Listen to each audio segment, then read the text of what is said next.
Hello दोस्तों, आप सभी का आपके अपनी channel door step education point पर हार्दिक स्वागत है।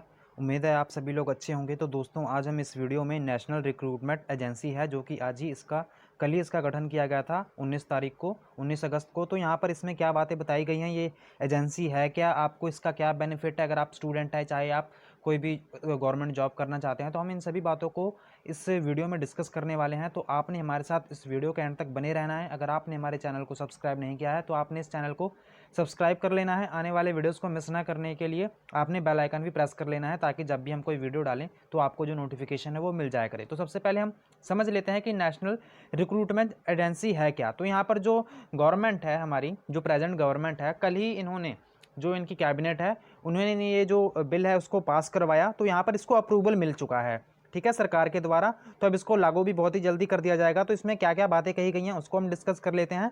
तो इसका जो पर्पस है मेन, आपको यहाँ पर स्क्रीन पर देखने को मिल रहा होगा कि इस जो एजेंसी का पर्पस है वो क्या बातें यहाँ पर बताई गई हैं कि जो आपका एग्ज़ाम होता है, तो जैसे कि अगर आप किसी का भी एग्ज़ाम दें, चाहे वो किसी कॉलेज का एग्ज़ाम हो, यहाँ पर अगर आप किसी भी जॉब का एग्ज़ाम देना चाहते हैं तो यहाँ पर कोई एक एंट्रेंस टेस्ट लिया जाता है।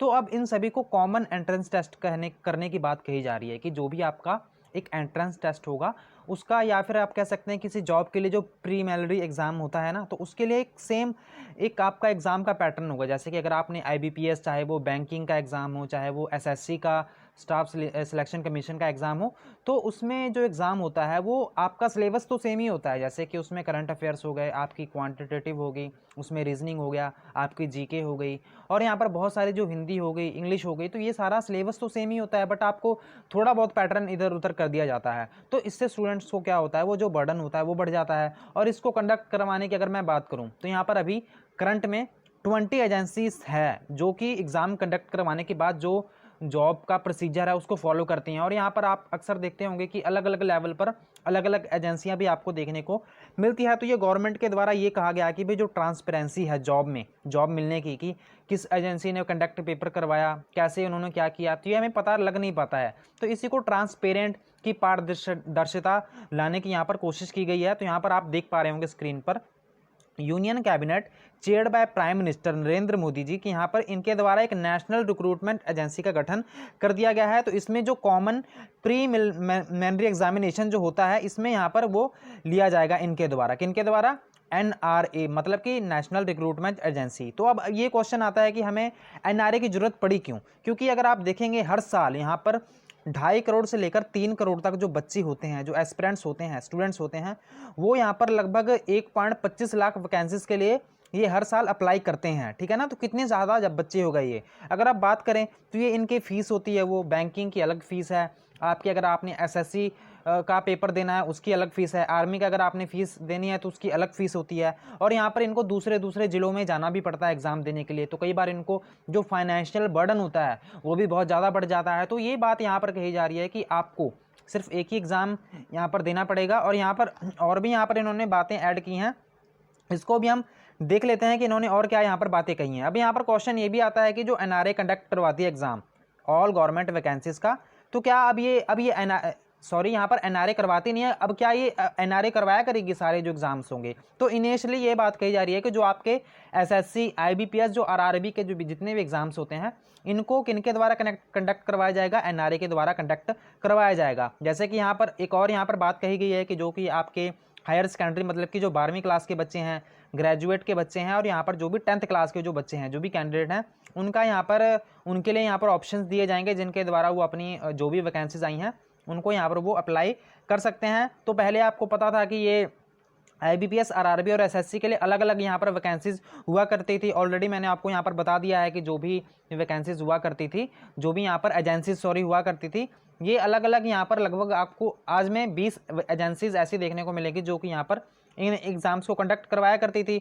अब यहाँ पर ये भी क्वेश्चन आता है क्या हर जिले में ये एजेंसीज यहाँ पर आपको जो भी एग्जामिनेशन सेंटर है वो देखने को मिलेंगे। तो बिल्कुल यहाँ पर ये बात कही जा रही है कि जो भी स्टूडेंट्स होते हैं वो दूर दूर डिस्ट्रिक्ट से पेपर देने आते हैं, जिनके कारण जो उनका फाइनेंशियल बर्डन है वो बहुत ही ज़्यादा बढ़ जाता है। तो इसके कारण यहाँ पर ये कहा गया है कि आपको यहाँ पर हर ज़िले में जो एग्जामिनेशन का जो सेंटर है वो यहाँ पर बनवा कर दिया जाएगा। और यहाँ पर इनिशियली यहाँ पर 117 जो ज़िले हैं इस पर यहाँ पर फोकस किया गया है। अगर हम यहाँ पर बात करें कि ये जो हमारा एग्ज़ाम होगा कॉमन एंट्रेंस टेस्ट का, तो क्या ये कितने टाइम तक वैलिड होगा? तो इसकी यहाँ पर बात कही जा रही है कि ये 3 साल तक वैलिड होगा। जैसे कि आपने पहले प्री एग्ज़ाम दिया, बाद में फिर एग्ज़ाम देना पड़ता है, अगर आपका वो क्लियर नहीं हुआ तो यहाँ पर आपका ये कहा जा रहा है कि आपका वो वैलिड होगा। जब आपने एग्ज़ाम दे दिया तो वो एग्ज़ाम देने के बाद जो डेट होगी वो यहाँ पर 3 साल तक वैलिड होगी। और यहाँ पर जो एज की बात कही जा रही है कि जो अपर एज लिमिट है उसको यहाँ पर कहा गया है कि जो आपके स्टूडेंट्स होंगे उसके एज के अंदर अंदर आप चाहे जितने मर्जी अटैम्प्ट्स में वो एग्ज़ाम दे सकते हैं। और अगर हम बाद की बात करें तो यहाँ पर बाद में एज के बाद आप एग्जाम नहीं दे सकते, बट आप विद इन द एज आप जितने मर्जी बार उसको अटैम्प्ट कर सकते हैं। अटैम्प्ट की यहाँ पर कोई लिमिट नहीं रखी गई है।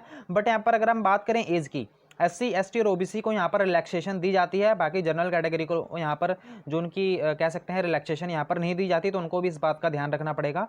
अब यहाँ पर बात आती है भाषा की कि जो आपका एग्ज़ाम होगा इसमें कौन कौन सी भाषाएं होगी। तो आपको ये पता है कि जो हमारा 8th शेड्यूल है भाषा के बारे में जो बताया हुआ है कि यहाँ पर 12 भाषाएं हैं, जिनमें यहाँ पर ये भी बात कही जा रही है कि जो एक हमारे मिनिस्टर हैं जितेंद्र सिंह, इन्होंने यहाँ पर कहा है कि आपको 12 भाषाएं यहाँ पर दी जाएंगी, जहाँ पर आप इन एग्ज़ाम्स को उसी भाषा में दे सकते हैं आपकी मदर टंग में।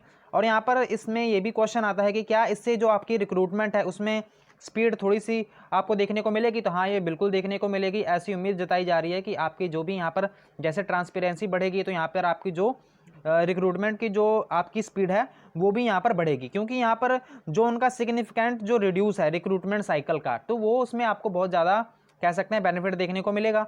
अगर यहाँ पर हम लास्ट में ये बात करते हैं कि यहाँ पर आपको कितने पैसे यहाँ पर दिए गए हैं, इस एजेंसी को यहाँ पर कहा जा रहा है कि 1517 करोड़ जो है इतने पैसे NRA को, नेशनल रिक्रूटमेंट एजेंसी को यहाँ पर दिए गए हैं 3 साल तक के लिए। तो इस पैसे का यहाँ पर इनका प्रयोग किया जाएगा एग्जामिनेशन जो भी कंडक्ट करवाने के लिए। तो देखते हैं इसका क्या रिजल्ट रहता है। बाकी यहाँ पर हमारे प्राइम मिनिस्टर ने भी और यहाँ पर बहुत सारे मिनिस्टर ने इनको अप्रूवल दिया है कि हाँ भी ये बहुत ही अच्छा स्टेप रहेगा हमारे गवर्नमेंट के लिए। हमारे यहाँ पर बहुत सारे जो यूथ हैं जिनको यहाँ पर बहुत सारी प्रॉब्लम्स होती हैं, तो देखते हैं ये कैसा स्टेप रहेगा। आपने भी हमें कमेंट करके जरूर बताना है कि आपको क्या लगता है कि ये जो फैसला है गवर्नमेंट का कॉमन एंट्रेंस टेस्ट का, क्या ये हेल्पफुल रहेगा कि नहीं रहेगा। अगर आपको ये वीडियो हेल्पफुल लगी हो तो इसको लाइक कर ले, अपने दोस्तों के साथ शेयर कर लें। अगर आपने हमारे चैनल को सब्सक्राइब नहीं किया है तो आप इसको सब्सक्राइब भी जरूर से कर लें। Thank you so much for watching. God bless you all.